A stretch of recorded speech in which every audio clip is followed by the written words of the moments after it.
Have you ever experienced a muscle spasm, soreness, or tightness, and you wonder what to do about it? This week, we're going to show you exactly what you can do. Honestly, the answer is either yes, no, or sort of. So we'll tell you which one fits your situation the best.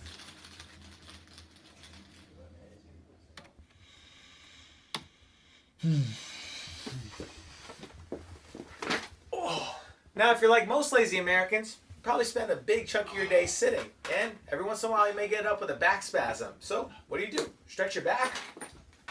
No, probably not. We're going to show you a better way. Instead of stretching out that back, stay down. We're going to encourage you to stretch out your hip flexors.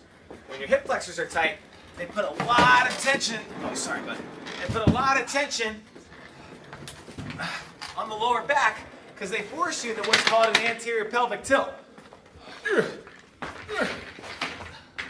So stretching out that back, we're going to go into a half kneeling hip flexor stretch where we're going to take that anterior pelvic tilt we have from sitting in the chair and tuck that butt under into a posterior pelvic tilt. We're going to drive that knee down, tuck the butt under, brace the core, and then breathe out all that air. Take a big breath in, relax, and then breathe out and drive down again. We're going to do that for 2 sets of 10 reps on each side to open up that hip flexor at the front and get that tension off the lower back. We're going to supplement that with a adducted glute bridge. Squeeze the block between the knees strong enough so that I can't come by and pull it out.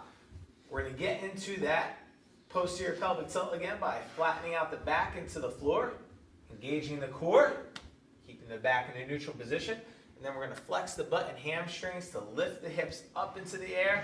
Again, making sure we don't have any excessive curve in that back. Boom, tuck that butt under, activate the glutes, hamstrings, and core to realign that lower back. Hit that from anywhere for 2 to 3 sets of 5 to 10 reps. Boom, set, and go. All right. You pull a muscle? Pull the muscle. You ever pulled a muscle and think stretching out is the best way to go about things? It's not. Stretch to the muscle that has a tear in it is like stretching a rubber band that has a rip in it. You wouldn't stretch a rubber band that has a rip in it, would you? No, makes no sense whatsoever. There's a better way to do it. Instead, we're going to take a foam roller. We're going to go right to that pulled muscle. We're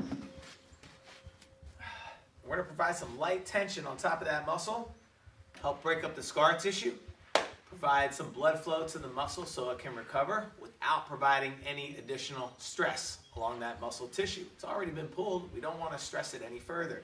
You could do this multiple times throughout the day, depending on the severity of the muscle pull. Now, one quick note is that we're not looking to hit a trigger point. We're not looking to break up a knot. Very light tension is needed to roll out a pulled muscle, and frequency works best. So if you have 3 to 5 minutes throughout the day, intermittently throughout your day, go ahead and spend a minute on it. How's that feel, bud? Really good.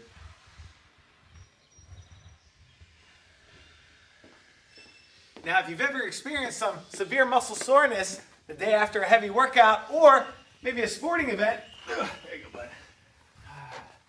You may be inclined to do some type of passive stretching or mobility like a hamstring stretch if the legs are really sore. But is a hamstring stretch the best way to alleviate that soreness? The answer is no, it's not. In fact, stretching is a great way to help with soreness, but it's only temporary relief. Instead, we're going to look to do some active mobility training. Great way to do that is brisk physical activity, maybe even yoga, where we're incorporating movement along with that stretching, or our favorite, light resistance training. So for muscles like the legs, if they're sore the next day, you can hit what's called a pull through. Very low intensity, going to keep the volume relatively moderate, meaning we're going to hit sets of anywhere from 15 to 25 reps for 2 to 5 sets. Or we could even do this at a very slow pace. Get back out here. Or we could even do this at a very slow pace where we're going down 3 seconds, nice and smooth, allowing the muscles to contract eccentrically, and then up nice and smooth, coming back together very slow. Again, getting that blood flow, muscles recover, but they're also contracting at the same time. Help alleviate that soreness a lot quicker for a longer period of time. You're welcome.